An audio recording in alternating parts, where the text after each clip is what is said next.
1962년 캐나다 출신 번역 선교사 돈 리차드는 아내와 함께 뉴기니의 사우이 부족에게 찾아갔습니다. 선교사님이 너무 충격적으로 받아들인 건 그들이 사람을 배신하는 것을 최고의 미덕으로 여기는 사람들이었습니다. 타 부족과 의도적으로 관계를 맺고 음식도 나눠 먹고 사냥도 같이 하며 친절을 베풀다가 안심할 찰나에 그 사람을 죽이고 그 사람을 잡아먹는 것입니다. 인육을 잡아먹는 이들에게 선교사님이 복음을 전하러 갔습니다. 15년 동안 사역을 하였고 그들에게 말도 익히고 성경도 번역하던 중에 성경에 관한 설명을 해주었습니다. 그들이 가장 영웅으로 생각했던 사람이 나왔는데 바로 가롯 유다였습니다. 3년 동안 예수를 배반하고 같이 다니며 주님을 죽음으로 몰았던 가롯 유다를 그들은 가장 최고의 사람으로 생각했던 것입니다. 선교사님이 선교를 마칠 즈음에 70%가 넘는 이 부족이 다 예수 그리스도를 영접하였습니다. 어떻게 그것이 가능했냐면 피비린 나라는 타 부족과의 전쟁 속에서 그 전쟁을 그칠 수 있는 방법을 이들은 갖고 있었는데 각 부족의 추장들이 자기의 아이를 서로 맞바꾸면 평화협정이 맺어지는 것이었습니다. 리차드슨 선교사는 하나님도 인류와 화평하기 위해 자기 아들을 피스 차일드로 보내게 되었다라고 설명하며 예수 그리스도의 오심을 설명했습니다. 사람들은 하나님의 아들을 내어준 이 사랑이 배신보다 훨씬 더 위대한 것을 깨닫게 되었습니다. 하나님께서 이 땅에 피스 차일드로 예수 그리스도를 보내셨습니다. 여러분이 나름 예수 믿고 이렇게 살아가고 계시는 분들 중에도 예수 믿기 전에도 착했던 분들이라고 생각하는 분들이 아마 계셨을 것입니다. 사우이 부족처럼 나는 인육을 먹지도 않고 이렇게 원시적으로 다른 사람들을 속이는 사람은 아니야. 내가 얼마나 양심적인데 내가 꽤 도덕적이잖아 라고 생각하며 예수도 좋고 다른 것도 다 좋아 이렇게 생각하는 분이 만약 계시다면 복음은 이렇게 얘기합니다. 예수 믿기 전에 당신이 얼마나 착하였다 하더라도 마음의 중심이 하나님과 분리되어 있기 때문에 당신의 그 어떤 착한 행위도 하나님 앞에서 영적인 선으로 승격될 수 없습니다. 창조주 하나님을 모른 채 선한 행위를 할 수는 있지만 그 행위 자체가 하나님과의 관계를 회복시키거나 또 여러분의 죄책을 씻어낼 만큼 효력이 있는 선이 되지 못합니다. 예수 믿기 전에 우리는 근본적 자아가 하나님께 굴복하지 못할 뿐만 아니라 그분과 전쟁 중인 상태에 있습니다. 본질상 진노의 자녀이고 반역적이어서 마음에 타락하여 하나님과 화평하기 위해선 피스 차일드가 이 땅에 들어오셔야 되는데 바로 예수 그리스도가 이 땅에 필요한 것입니다. 예수님께서는 천하의 구원을 얻을 만한 이름을 예수 외에는 준 바가 없다 말씀하셨습니다. 여러분이 예수 그리스도의 택함을 받고 영접하는 자 곧 그 이름을 믿는 자들에게는 하나님의 아들이 되는 권세를 준다는 것을 요한복음을 통해 기억하실 겁니다.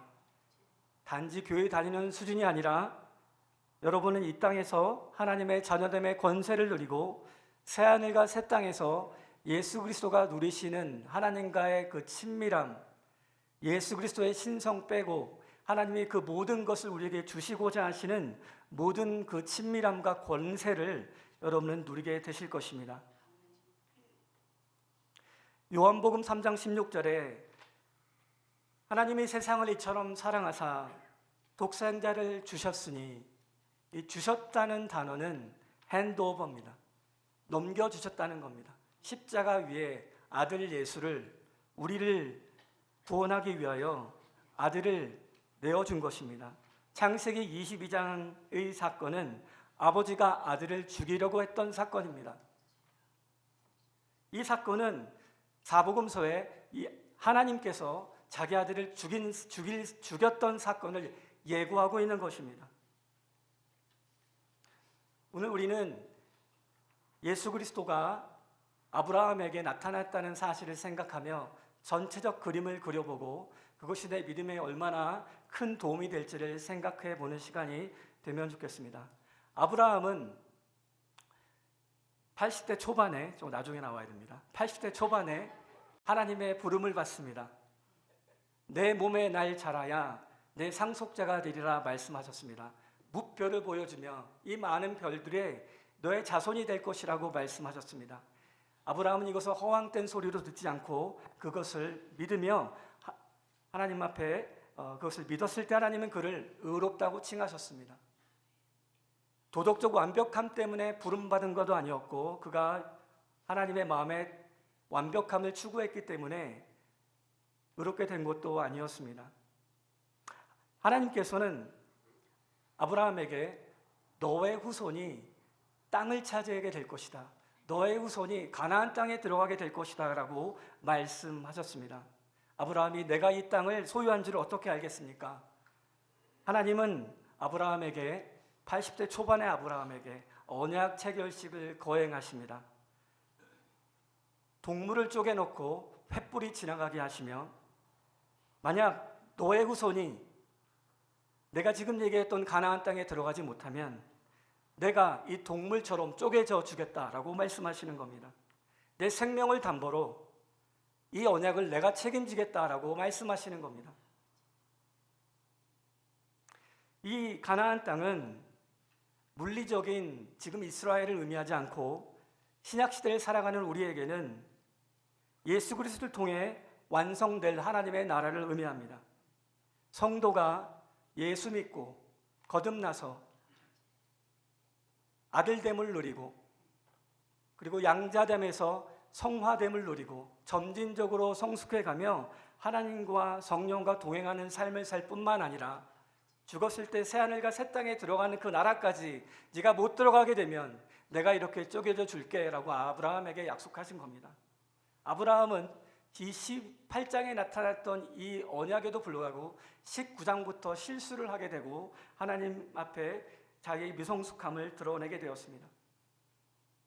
이 언약의 저주를 받는 이 장면은 바로 예수 그리스도가 십자가에서 모든 저주를 받아 십자가에서 돌아가시는 장면을 예언하는 것입니다. 아브라함은 저 80대 초반에서 99세에 이를 때 하나님의 방문을 받습니다. 3명의 천사가 나타나 하나님을 방문하고 내가 너에게 75세 때 약속했던 내가 그 아들을 내년에 네 아내가 임신하게 될 거야. 내 아내는 생리가 끊겼고 나는 늙었는데 그건 불가능합니다. 하나님께서는 약속을 기억하게 하시며 그렇게 될 것이다 라고 말씀하셨습니다. 99세부터 아브라함의 믿음이 얼마나 견고해졌을까? 100살에 사라가 이삭을 낳게 되었고 그리고 청소년 때까지 잘 자라게 되었습니다. 불가능한 것을 가능케 하신 하나님, 시체와 방불한 자기 몸을 바꾸셔서 아이를 갖게 하시고 조금도 믿음에 연약해지지 아니하고 더욱더 견고하여져서 하나님의 약속을 믿었던 아브라함의 그 마음은, 그 믿음은 도대체 어디서 온 것일까요? 바로 좀 전에 읽었던 아브라함이 15장, 18장에 나타났던 하나님의 인자와 약속 때문에 아브라함의 믿음은 견고해졌습니다. 오늘 본문 1절에 아브라함은 하나님께 시험을 당합니다. 그 일 이후에 하나님이 아브라함을 시험하시려고 부르시되, 창세기에서 하나님이 아브라함을 시험하신다는 단어는 22장 1절에 처음 나옵니다. 분명히 12장부터 21장에 이르기까지 아브라함은 본인의 미성숙함과 믿음이 없음과 그리고 자기의 생명을 지키는 것을 하나님 앞에 그 명예를 지켜드리고 약속을 믿는 것보다 더 귀한 것으로 여겼던 미성숙한 존재였습니다. 그럼에도 불구하고 아브라함은 하나님의 은혜를 경험하여 이렇게 이제 아이를 낳게 되었고, 한 15년 좀 지나서 아브라함의 나이가 115세에서 120세 되었을 때 이렇게 하나님이 시험하시려고 부르십니다. 저는 이 본문을 읽으며 두 가지 정도의 생각을 하게 됐습니다. 나도 아브라함처럼 모든 걸 희생해야만 하나님이 이렇게 사랑해 주는 거 아닐까? 나도 이런 시험을 당하면 뭔가 바쳐서 더 많은 사랑을 얻어내야 하는 것이 아닐까. 그래서 22장에 나오는 본문이 그렇게 썩 기쁘게 다가오지 않았던 순간들이 저에게는 많았습니다. 저는 20대 초반에 거듭이 났고 어릴 때부터 교회를 다녔지만 20대 초반에 불같은 성령 하나님과의 만남을 하고 예수를 믿게 되었습니다. 군대에 갔다 오고 선교회 선교 대회를 갔는데 김중건 목사님이 북한의 땅에 말씀 전하러 갈 사람 일어나라고 말했습니다. 수천 명의 대학생이 일어나서 하나님 앞에 원약식을 하는 그 순간 저는 혼자 앉아서 지키지 못할 약속을 어떻게 하나. 그때 찬양이 나를 보내소서란 찬양이었습니다. 저는 그 찬양만 안 불렀습니다. 다른 찬양은 다 불러도 내가 하나님 앞에 양심이 있지. 이걸 어떻게 하냐. 취직도 해야 되고 장가도 가야 되는데 선교사가 무슨 말이야. 말도 안 돼. 이렇게 얘기하며 꽤 열심히 있는 크리스찬이었으나 그것까지는 수용하지 못했던 기억이 있습니다. 지금 말씀드린 하나님 앞에 더 헌신하면 더 사랑을 받을 거야 라는 두려움을 갖고 있는 것은 율법주의적인 생각이고 또 여기만 머물러 있으면 무율법주의자가 돼서 하나님 앞에 초신자 때 만났던 그 만남에 만족하게 될 때가 있습니다. 창세기 12장에 하나님이 신비로운 방법으로 절대자 하나님이 아브라함을 부르시고 내가 너에게 나라를 줄게, 사람들을 줄게, 다스리는 권세를 줄게 라고 하였던 신비로운 경험에만 머물러서 더 성장이 안 되는 상태에서 머물러 있다가 22장 이 본문을 보면 엄청나게 충격을 받습니다. 아이를 달라고? 이게 말이 돼? 난 이건 절대 못해 라고 생각하게 되는데 이 생각은 22장 1절에서 고민해야 될 본문이 아니라는 얘기를 생각했습니다. 두 번째 생각한 것은 모리아산에서 아브라함의 아들이 아브라함의 아들을 요구하신 내용을 보며 제가 걱정하고 두려워하는 이유는 우리의 믿음도 반드시 시험대에 올라간다는 사실입니다. 이것은 예외가 없습니다. 하나님은 시련을 통해 우리가 무엇을 사랑하는지를 깨닫게 하십니다. 하나님만 사랑한다고 찬양대 시간에 그렇게 고백했는데 어떤 순간에 나도 모르게 내가 원하는 것을 사랑하고 있다는 것을 우리가 삶으로 고백하게 됩니다. 하나님은 이삭의 죽음을 원하신 것이 아니었습니다. 하나님은 아브라함 마음 안에 이삭이 도대체 어디에 있는지를 생각하게 하셨습니다. 여러분 안에 불안함이 있을 것이고 내 안전보장에 대한 두려움이 있고 그 안에 숨겨진 우상 숭배들이 있습니다. 아브라함이 지금 고민하는 것은 성적인 죄나 교만함이나 지속적인 분노와 같은 중독된 어떤 죄들을 얘기하는 것이 아니라 내가 정말 생명처럼 생각하고 내가 움켜쥐고 있고 하나님께 나아가지 못하게 만드는 어떤 견고한 징이 아브라함에 있다는 것을 우리로 하여금 고민하게 합니다. 꽤 고상해 보이고 꽤 괜찮아 보이는 어떤 우상들이 우리에게 있습니다. 욥이 그가 나를 죽일지라도 나는 그를 신뢰하리라. 여기까지 나가지 못하게 하는 어떤 영역들이 우리에게 있습니다. 오늘 본문 12절에 하나님께서 너가 내 아들을 내 독자까지 아끼지 아니하였으니 내가 이제야 내 하나님 경외하는 줄을 알겠노라. 이 단계까지 나가지 못하게 하는 내가 고상하게 생각하는 나만이 아는 어떤 고상한 것들이 우리에게 무엇이 있습니까? 아브라함은 믿음이 증명돼야 하는 능력을 아브라함의 평생을 통해 하나님께 훈련받았습니다. 언약 체결식을 통해 하나님이 나에게 이렇게 약속하셨어. 그리고 당신께서 친히 목숨을 버리겠다고도 약속하셨어. 그리고 불가능한 아내가 임신하게 되었고 아이를 낳게 되었어. 이런 나에게 하나님의 약속이 있으므로 하나님 앞에 담대하게 자기 인생을 걸고 나갈 수 있었던 것입니다. 그런데 이것을 보며 내가 믿음의 시험대로 올려야 될 그것들은 무엇이 있었을까? 회사를 경영하는 사람에겐 회사가 될 것이고 교회 목회를 하는 사람에겐 목회와 사역이 될 것입니다. 학자에겐 학벌과 학위가 될 것이고 아기 엄마에겐 아기가 될 것입니다. 당연하고 마땅한 아들에 대한 사랑이 하나님을 대체할 수 있다는 것을 하나님은 지적하고 계십니다. 거듭난 성도는 그러므로 하나님보다 돈을 사랑하지 않도록, 하나님보다 자식을 사랑하지 않도록, 하나님보다 자기의 성공을 사랑하지 않도록, 또는 반대로 실패했기 때문에 실패에 파묻혀서 하나님께서 하시고자 하는 일을 이루지 못하는 자기 스스로에게 매몰된 실패를 붙들어서는 안 되는 것입니다. 이 본문을 통해 하나님 우리에게 깨닫기 원하는 것은 하나님이 내 소중한 것을 뺏어가는 분이 아니라 내가 하나님 앞에 헌신하면, 또는 하나님 앞에 내 원하는 것을 주님이 드러낼 때 주님의 옳다고 주님의 마음에 들면 하나님께서는 우리의 가장 좋은 곳으로 예비하신 분임을 배워야 하는 것입니다. 2절과 3절에 하나님께서는 독자 이삭을 데리고 모리아 땅으로 가서 그곳에서 번제를 드리라고 얘기합니다. 굉장히 잔인한 명령이라고 생각이 되고 그렇게 들립니다. 어떻게 하나님이 아들을 잡아서 죽이라고 얘기하실까? 이것은 말도 안 돼라고 생각할 것입니다. 그러나 아브라함은 아무 말도 하지 않습니다. 2절에도 3절에도 하나님의 명령에 순종하고 나아갑니다. 아브라함은 본래 소돔과 고모라가 멸망당하겠다고 하실 때에도 하나님께 나아가서 하나님의 공의를 이해하고 설득하려고 하나님께 맞짱을 떴던 인물입니다. 하나님 50명이 만약 의인이 있으면 소돔과 고모라를 망하게 하지 않으시겠죠. 40명은 어떻습니까? 20명은 어떻습니까? 10명이라도 망하게 하지는 않으시겠죠.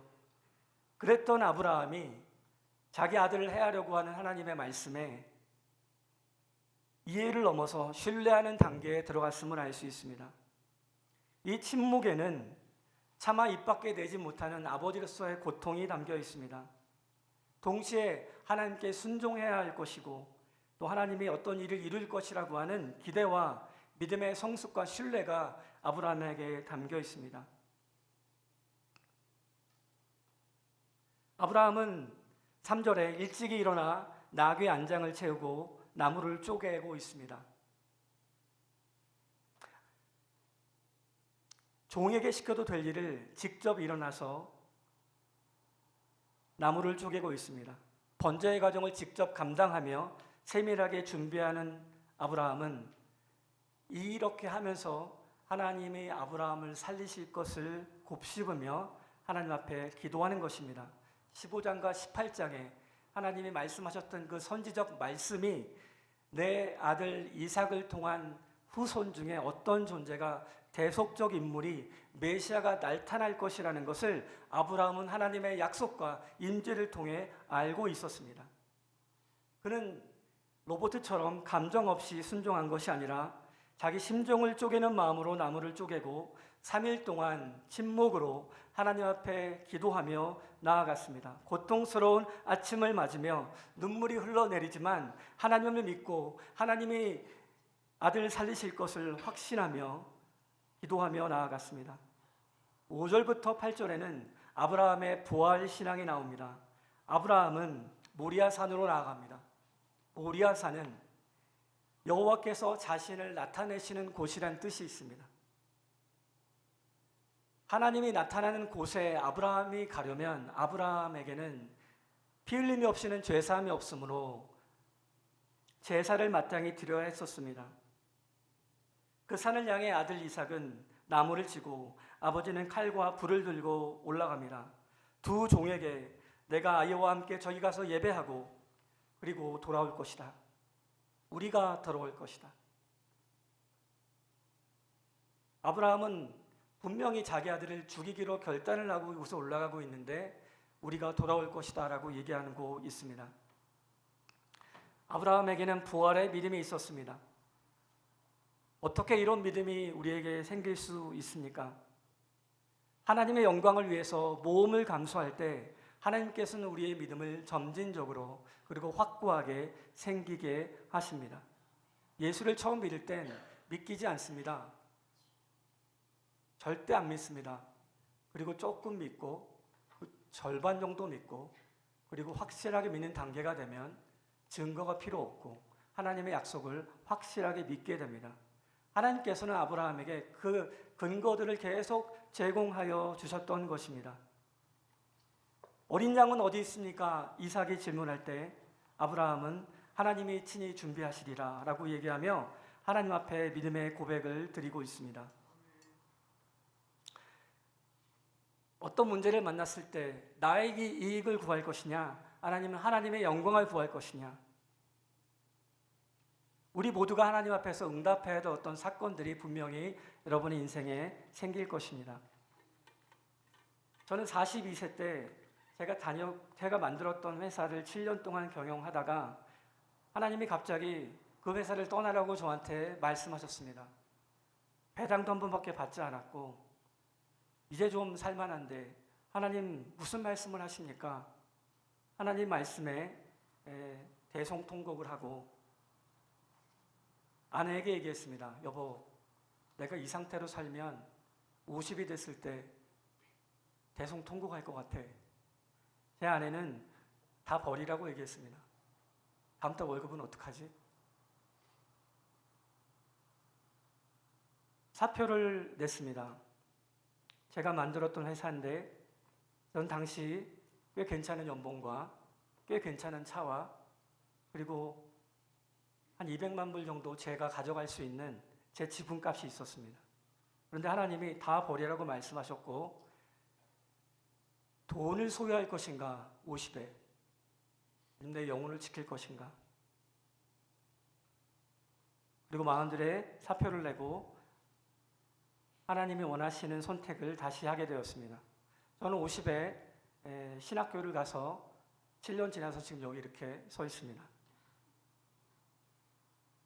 너무 힘들었던 순간이지만 아내가 한 말이 있습니다. 여보, 부활이 있음을 꼭 기억하세요. 저는 그때 연봉을 복구한 적이 없습니다.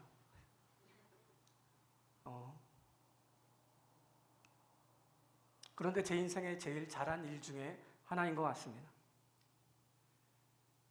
하나님의 영광을 구할 것인가, 하나님의 명예를 구할 것인가, 아니면 나의 이익을 구할 것인가. 여러분은 창세기 12장에 살고 계십니까? 창세기 15장에 칭의를 얻고 기뻐 뛰놀고 계십니까?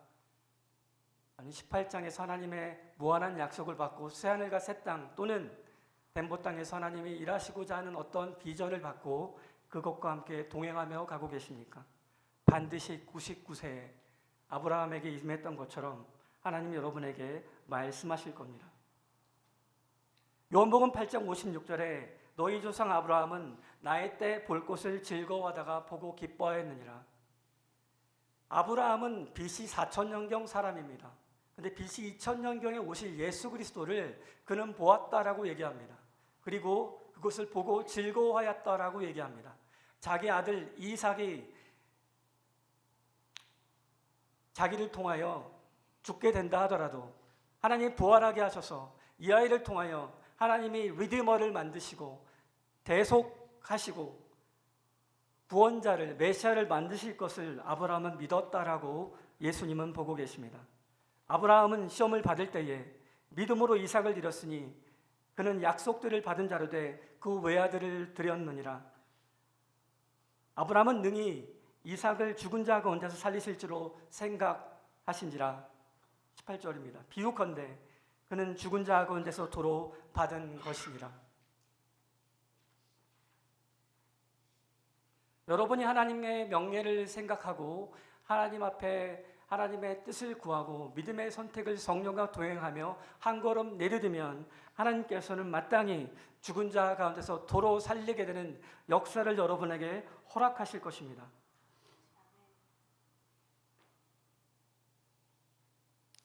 아까 창세기 18장에 하나님께서는 언약 체결식을 통해 동물을 쪼개며 너가 그 하늘 나라로 들어가지 못하면 너가 부르심을 받고 칭의를 얻고 성화되어지고 그리고 점점 더 성화되어져서 나의 뜻을 구하는 존재가 될 뿐만 아니라 새하늘과 새 땅에 들어가지 못하게 되면 내가 이렇게 동물로 쪼개져 줄게라는 언약은 여러분에게 유효합니다. 왜냐하면 예수 그리스도 안에서 모든 약속은 예가 된다고 말씀하시기 때문입니다. 성령께서는 우리에게 동일하게 이 약속을 확신하게 주시는 컨펌을 하는 증인으로 우리 안에 들어오셨습니다. 성령이 우리 안에 내주하십니다.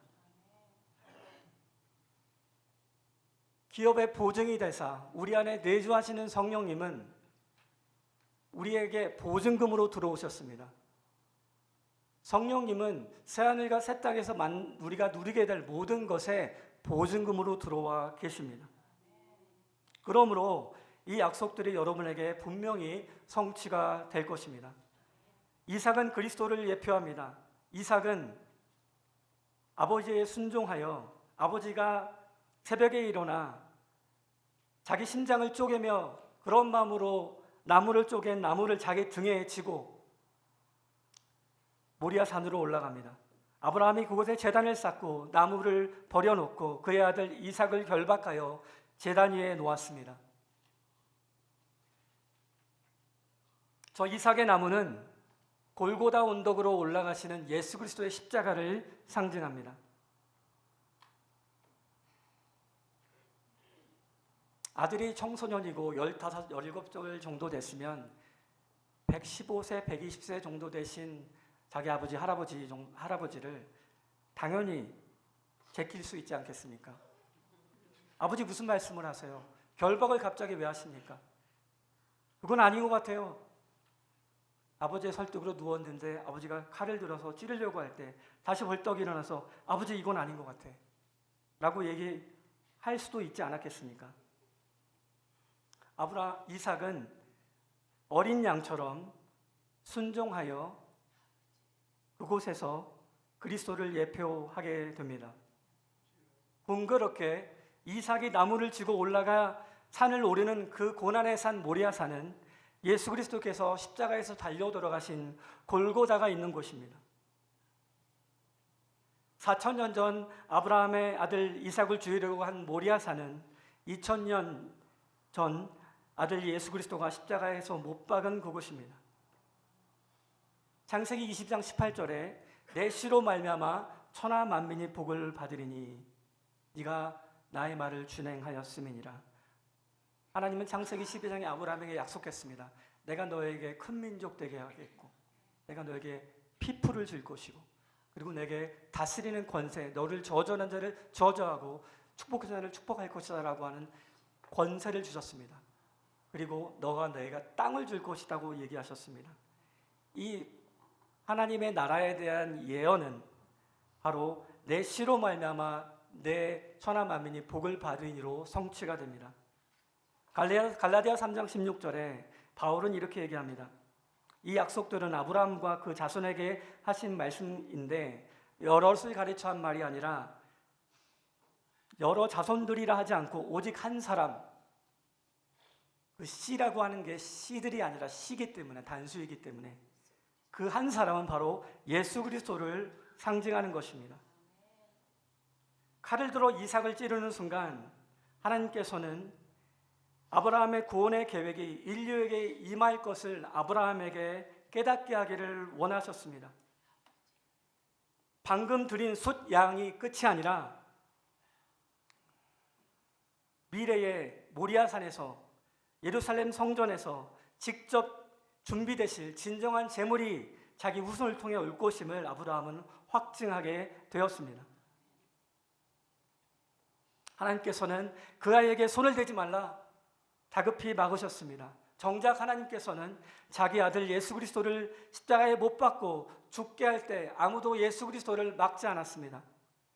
끝까지 고통을 당하며 죽음을 당하시고 우리를 위해 온몸으로 우리가 받아야 될 모든 저주를 받으신 그 예수 그리스도가 저주를 받아 죽어가는 그 장면을 보시며 하나님께서는 침묵하셨습니다. 아브라함에게는 숯불에 걸린 숫양을 주셨지만 인류를 위해서는 세상 죄를 지고 가는 하나님의 어린 양 예수를 제물로 삼으신 것입니다. 우리는 각자의 믿음의 단계가 있습니다. 각 단계에 따라 하나님께서는 여러분을 선하게 인도하실 뿐만 아니라 놀랍게 여러분의 인생에 큰 하나님의 동행하심을 허락해 줄 것입니다. 곰곰이 묵상하며 생각하며 큰 약속을 여러분이 받았다는 걸 꼭 기억하셨으면 좋겠습니다. 아브라함은 나의 때를 보았다. 그리고 여러분의 신앙의 성숙을 위해서, 여러분의 구원을 위해서, 여러분의 성화되고 영화되고 하나님 나라에 들어가는 모든 것을 위해서 예수께서 친히 십자가에 달려 돌아가시고, 아브라함에게 했던 그것은 바로 내 때를 위한 것이고 그것은 여러분에게 해당됨을 우리로 깨닫게 하시며, 이 전체적인 이 블루프린트를 보고 하나님은 우리 안에 믿음이 확고해지기를 원하십니다. 같이 하나님께 기도하겠습니다.